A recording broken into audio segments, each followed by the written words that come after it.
Hello friends, कैसे हो? I hope आप अच्छे होंगे। इस वीडियो के अंतर्गत हम देख रहे हैं सीडीपी से संबंधित क्वेश्चन, यानी बाल विकास एवं शिक्षा शास्त्र से। ये आपकी परीक्षा हुई थी जनवरी 2022 में, ये री एग्ज़ाम हुआ था। ठीक है, तो ये 2022 का ही पेपर है। तो इसमें देख लेते हैं किस प्रकार के आपके क्वेश्चन पूछे गए थे। ये अपर प्राइमरी का क्वेश्चन पेपर है 6 to 8 वाला। देख लेते हैं इसमें किस प्रकार के क्वेश्चन पूछे गए। तो प्राइमरी का भी हमने सॉल्यूशन किया, उसमें भी ऐसे आपको समझ विकसित होगी किस प्रकार के टॉपिकों से कहाँ से क्वेश्चन पूछे जा रहे हैं।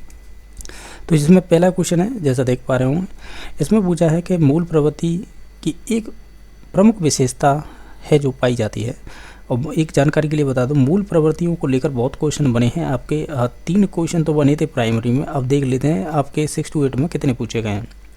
तो ये मूल प्रवृत्तियों की इसमें से एक प्रमुख विशेषता बतानी थी जो पाई जाती है। ये केवल चूहों में पाई जाती है और तथा बिल्लियों में, ये तो कोई लॉजिक नहीं है इसका। ये केवल मनुष्य में पाई जाती है, मनुष्य के अलावा ये पशुओं में भी पाई जाती है। ये सभी प्राणियों में तथा जन्मजात और प्राकृतिक होती है। बाकी 4 नंबर ऑप्शन क्या कह रहा है वो भी देख लीजिए। ये केवल कलाकारों में पाई जाती है, तो ये भी कथन गलत हो जाएगा। हम ये कहेंगे चाहे तो आपके प्राणियों, ठीक है, प्राणियों का मतलब इसमें कह सकते हैं मनुष्य और जानवर सभी आ जाएंगे। ठीक है, तो ये सभी में पाई जाती है और ये जन्मजात होती है। ठीक है, और प्राकृतिक होती है। ठीक है, तो ये ध्यान रखना है। और ये आपके विलियम मैकडूगल ने बताए थे 14 प्रकार की आपकी मूल प्रवृत्तियाँ। इन मूल प्रवृत्तियों से संबंधित आपके आवेग होते हैं, ये भी क्वेश्चन बना जाता है। बेंचिंग के रूप में आपके क्वेश्चन बन जाते हैं, तो ये ध्यान रखना है। ये आपके 3 नंबर ऑप्शन सही हो जाएगा। ये कैसी होती हैं? जन्मजात होती हैं और प्राकृतिक होती हैं। और ये 14 प्रकार की विलियम मैकडूगल ने बताई थी। और ये प्रत्येक मूल प्रवृत्ति है किसी न किसी संवेग या आवेग से जुड़ी होती है। ठीक है, अब बाकी है इसमें एक्सप्लेनेशन दे रखा है, आप देख सकते हैं। अब इनकी विशेषता जरूर देखिए, क्योंकि ये जरूरी नहीं है ये क्वेश्चन बनेगा भविष्य में, किसी अन्य प्रकार से पूछा जा सकता है, लेकिन आपको ये मालूम होना चाहिए। जैसे कि मूल प्रवृत्तियाँ जन्मजात होती हैं, इनबॉर्न होती है, ये बात सही है। मूल प्रवृत्तियाँ सभी प्राणियों में एक समान हो पाई जाती है, ये भी बात सही है। मूल प्रवृत्तियाँ आदत से भिन्न होती हैं, ये भी बात सही है। मूल प्रवृत्तियाँ नष्ट नहीं होती हैं क्योंकि ये जन्मजात होती हैं। एक चीज़ ध्यान रखना, इसमें कहा है ना कि मूल प्रवृत्तियाँ सभी प्राणियों में एक समान होती है। 13 इसमें 14 प्रकार की मूल प्रवृत्ति बताई थी विलियम मैकडूगल ने। 13 प्रकार की मूल प्रवृत्तियाँ चाहे वो मानव हो या पशु हो, इनमें समान होती है। लेकिन 14वीं प्रकार की होती है हाथ से, जो मानव हाथ से कर सकता है, पशु नहीं करता है, इसलिए अंतर पाया जाता है। ये भी क्वेश्चन पूछ लिया है। ठीक है, नेक्स्ट क्वेश्चन नंबर है जो 6 से 14 वर्ष के बच्चे हैं उनके लिए है हमारे लिए निःशुल्क एवं अनिवार्य शिक्षा का अधिकार, जिसे हम RT एक्ट बोलते हैं। RT एक्ट 2009 ये कह रहा है जो 6 से 14 वर्ष के बच्चों के लिए निःशुल्क एवं अनिवार्य जो आपकी शिक्षा का अधिकार है, और ये किस आर्टिकल से संबंधित है? ये भारत के संविधान में है, तो ये आपके 21A में हो जाएगा। तो ऑप्शन नंबर D सही हो जाएगा।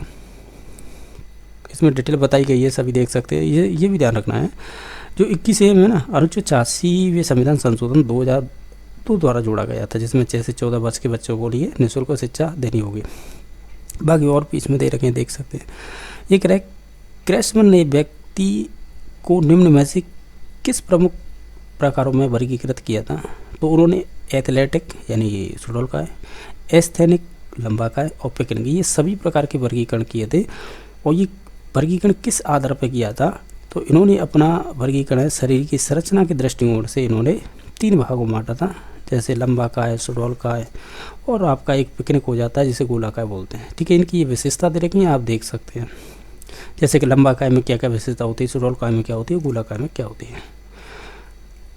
ये कह रहा है कि TET का मुख्य उद्देश्य निम्न में से किसका मापन करता है? तो वो आपकी एप्टीट्यूड यानी अभिक्षमता का मापन करता है। ये अभिक्षमता कैसी होती है? इनबॉर्न होती है, यानी ये जन्मजात होती है, ये ध्यान रखना है। बाकी है इंटेलिजेंट का नहीं करता है, एप्टीट्यूड और वो सॉरी एप्टीट्यूड और वैल्यू इनका नहीं करेगा, केवल अभिक्षमता। जो आपकी यूपीटेट हो रही है ना, वो आपकी एक तरह से अभिक्षमता ही हो रही है, परीक्षा, यानी आपकी क्षमता जानना। ठीक है, तो इसका ऑप्शन नंबर ए सही हो जाएगा। और बाकी एक्सप्लेनेशन दे रखा है इसमें। क्वेश्चन नंबर नेक्स्ट है, ये कह रहा है संगणन का सिद्धांत निम्न में से किसकी व्याख्या करता है? तो आप NCERT बुक पढ़ेंगे ना, या कोई रेफरेंस बुक कोई भी पढ़ेंगे, तो उसमें देख लेना, ये आपके संबंधित होती है आपकी मेमोरी यानी बुद्धि, सॉरी जो आपकी स्मृति है ना, उससे संबंधित होगी। ठीक है, नेक्स्ट क्वेश्चन नंबर है, ये कह रहा है कि पिछड़े बालकों के लिए शैक्षिक उपलब्धि की अवधारणा किसने दी थी। ये वाला क्वेश्चन है ना, ये यूपी टेट में बहुत पूछा जाता है। ये आपके सिल्बर्ट है ना, इन्होंने दी थी। सिल्बर्ट ये कहते हैं जिनकी बुद्धि लब्धि 85 से कम है तो वो पिछड़े बालक कहे जाएंगे, ठीक है। और शैक्षिक लब्धि का एक जो सूत्र होता है, शैक्षिक लब्धि बराबर होता है एजुकेशनल एज अपॉन है सी ए का मतलब क्रोनोलॉजिकल एज और मल्टीप्लाई 100। ये आपकी शैक्षिक लब्धि निकालने का सूत्र होता है, यही बताया गया है इसमें। देखेंगे तो आप एजुकेशनल एज और क्रोनोलॉजिकल एज को ही आप शारीरिक आयु बोल सकते हैं, ठीक है, ये ध्यान रखना। IQ अलग चीज़ होती है, AQ अलग होती है, ये ध्यान रखना। यूपी में पूछे हुए सभी क्वेश्चन है, बुद्धि लब्धि का भी पूछ लिया है, शैक्षिक लब्धि का EQ का पूछ रखा है, इसके अलावा आपकी उपलब्धि परीक्षण का भी पूछ रखा है, तो ये ध्यान रखना, यानी उपलब्धि लब्धि का। नेक्स्ट देख लेते हैं, इसमें से बताना है इनमें से कौन सा एक उत्तम परीक्षण की विशेषता नहीं है। जैसे वैधता होनी चाहिए, विश्वसनीयता भी होनी चाहिए और आपकी वस्तुनिष्ठता भी होनी चाहिए, लेकिन जो आपका अभिक्षमता है ना, ये नहीं होनी चाहिए, ठीक है। तो ऑप्शन नंबर इसका D सही हो जाएगा। अब जैसे डगलस और हॉर्न के अनुसार इनमें से बताइए विशेषता क्या क्या चीज़ें होनी चाहिए। क्वेश्चन नंबर नेक्स्ट है, इसमें से कौन सा बुद्धि का सिद्धांत नहीं है। 2 फैक्टर थ्योरी स्पीयरमैन की ये है, यूनिफैक्टर है ये अल्फा बिने की है, ये भी है। और थ्योरी ऑफ द रिग्रेशन ये नहीं है, जो आपका थ्योरी ऑफ द रिग्रेशन है ना, प्रत्यागमन का सिद्धांत, ये नहीं संबंधित है। बाकी ये मल्टीपल फैक्टर थ्योरी बहुतत्व तो ये थॉर्नडाइक से संबंधित है, तो इसका ऑप्शन नंबर C सही हो जाएगा।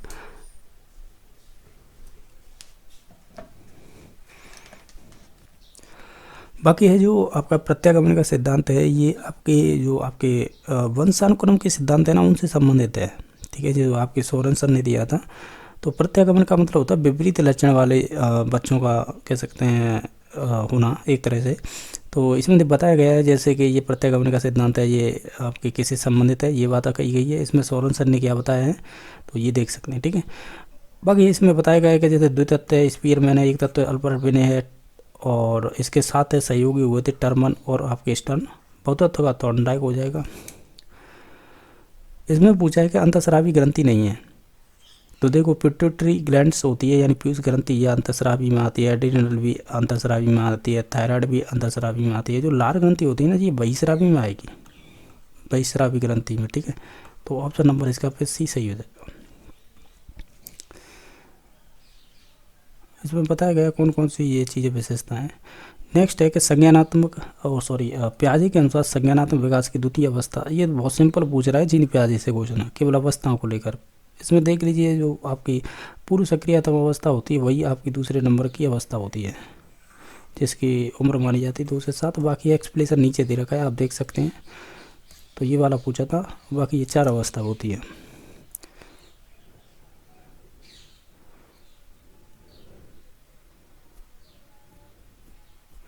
नेक्स्ट क्वेश्चन नंबर देख लेते हैं। इसमें पूछा है कि कौन सा है शिक्षा मनोविज्ञान की सर्वाधिक व्यक्तिनिष्ठ विधि है। व्यक्तिनिष्ठ विधि का मतलब होता है सब्जेक्ट वाली विधियाँ, यानी एक तरह से ऐसे बोल सकते हैं जिन्हें हम कहते हैं इंट्रोस्पेक्शन, यानी ये अंतदर्शन वाली होती है। अंतदर्शन का मतलब होता है कि खुद के मन में विचार करते रहो, उनका विश्लेषण करते रहो, उन्हें अपनी कहानी के रूप में लिख दो। यही आपके करते थे अंतदर्शन वाले। अंतदर्शन में कौन कौन से मनोवैज्ञानिक आते हैं, इस अंतदर्शन को या आत्मनिरीक्षण विधि भी बोल देते हैं, जिसका मतलब होता है कि अपने मस्तिष्क द्वारा स्वयं की क्रियाओं का निरीक्षण करना। BN झा ने ये बताया है।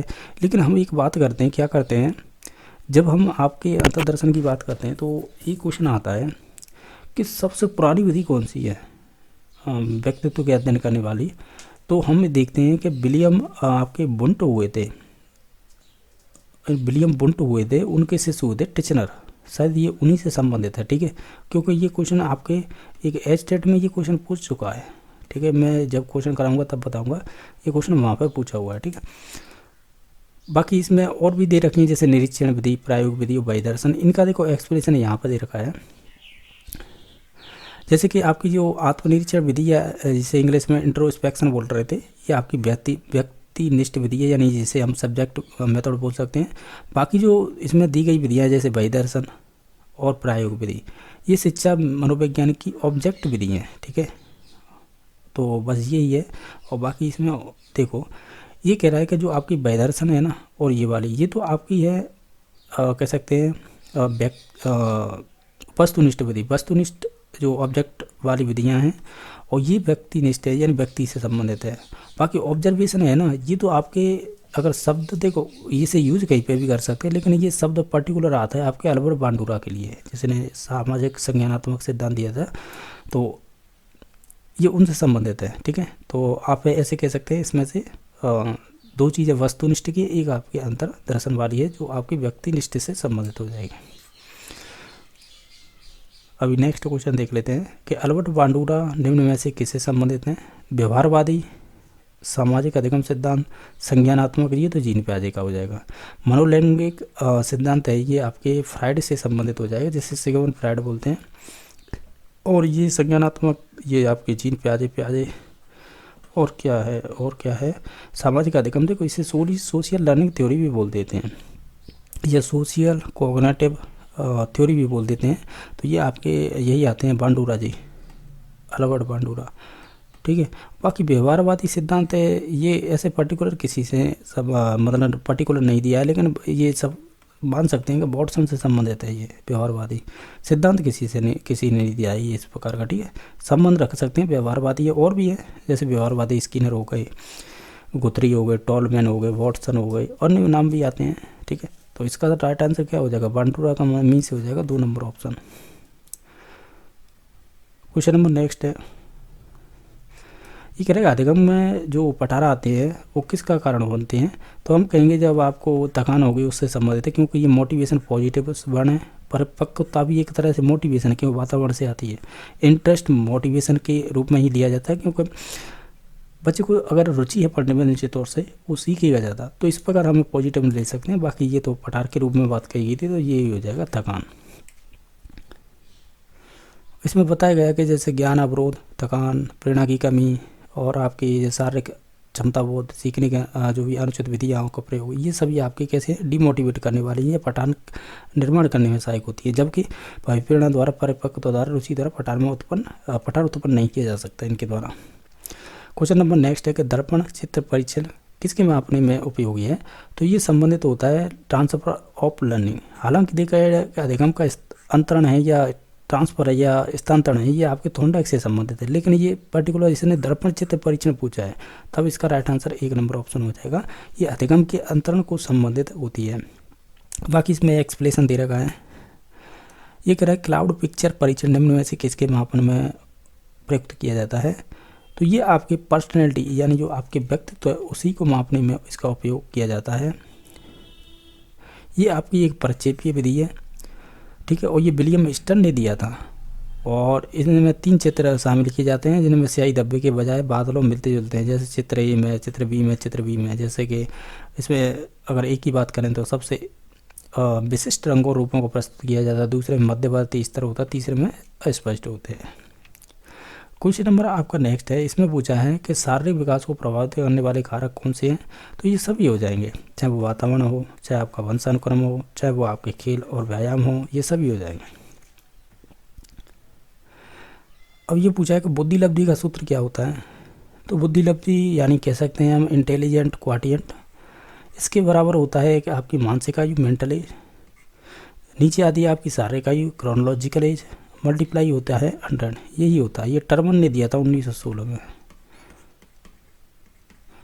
और इसमें देख लीजिएगा कि इसमें मानसिक आयु बटे वास्तविक हो जाएगी, ये वास्तविक आयु ये नहीं होगी, और वास्तविक मानसिक आयु और वास्तविक आयु।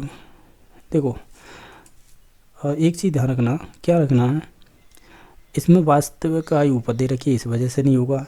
इसमें देखो ऑप्शन नंबर देखो बी और डी, ये दोनों ही कथन इसमें सही हैं, क्योंकि हम क्या कहते हैं, देखो सॉरी डी इसलिए नहीं होगा क्योंकि मैंने देखा नहीं था, ये 100 नीचे थोड़ी आती हैं, ये गलत है।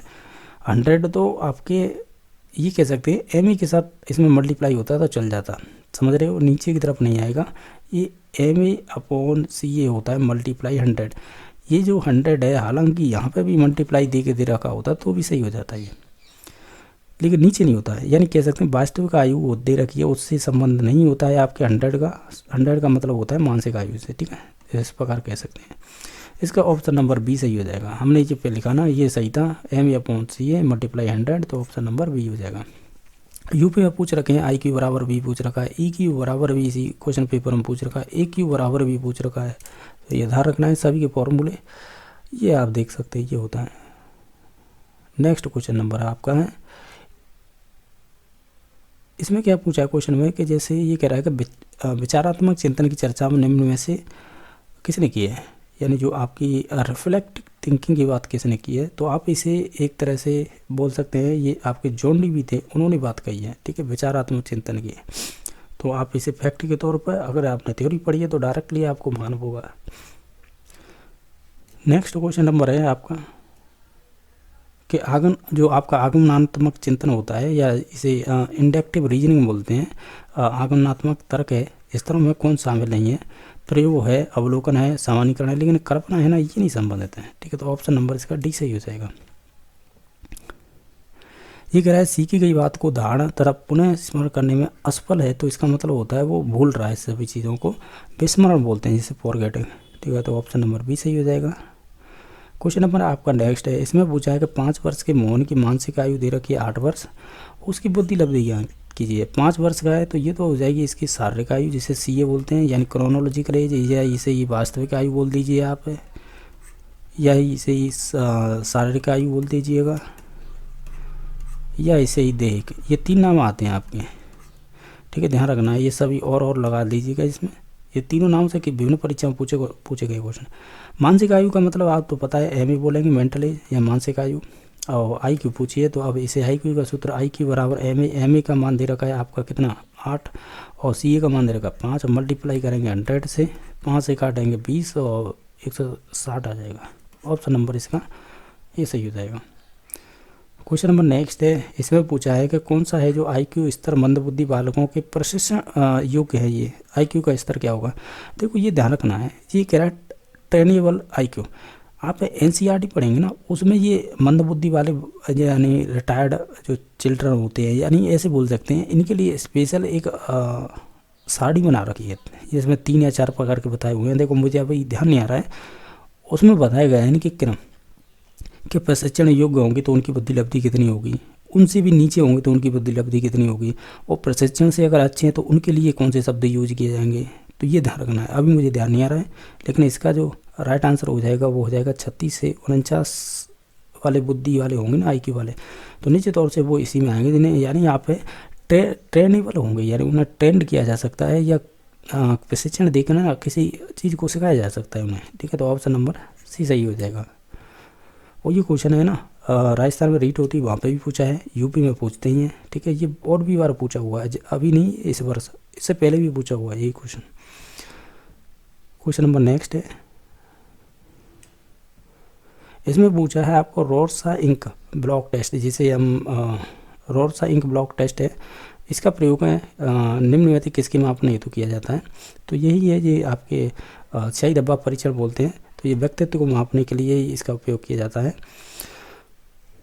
ये आप ये ध्यान रख सकते हैं कि जो आपके जो मनोरोग चिकित्सक थे आपके हरमन रोर्सा 1921 में दिया था, 10 कार्ड हुआ करते थे, जिसमें 5 तो बिल्कुल काले, 2 काले और लाल, और 3 होते थे वो अनेक रंगों के होते थे।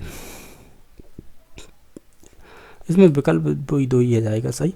इसमें कह रहा है ये विस्मृति का कारण नहीं है, जैसे कि स्मरण करने की इच्छा, ये तो पॉजिटिव बात है, सीखने में कमी, मानसिक द्वंद्व, सीखने की दोषपूर्ण विधि। क्या पूछा था, विस्मरण का कारण नहीं है, तो स्मरण करने की इच्छा, तो यही हो जाएगा ना, स्मरण करने की इच्छा है तो इसमें वो कहाँ पे हो गया, विस्मरण कहाँ से हो जाएगा। इसमें तो अच्छी बात है ना, स्मरण कर रहा है तो निश्चित तौर से याद आ जाएगा, तो इसमें विस्मरण का कारण नहीं होगा ये। बाकी है जैसे सीखने में कमी हो सकती है, मानसिक द्वंद्व भी हो सकता है, कोई सीखने में दोषपूर्ण विधियाँ हो सकती हैं, ये तीनों तो कारण हैं, कारण नहीं होगा, वो ऑप्शन नंबर 1 सही हो जाएगा। इसमें पूछा वह विज्ञान जो संख्यात्मक पदार्थ को एकत्र करने, विभाजित करने, प्रस्तुत करने, तुलना करने और व्याख्या करने की विधियों से संबंधित है, ये आपका स्टैटिक्स कहलाता है।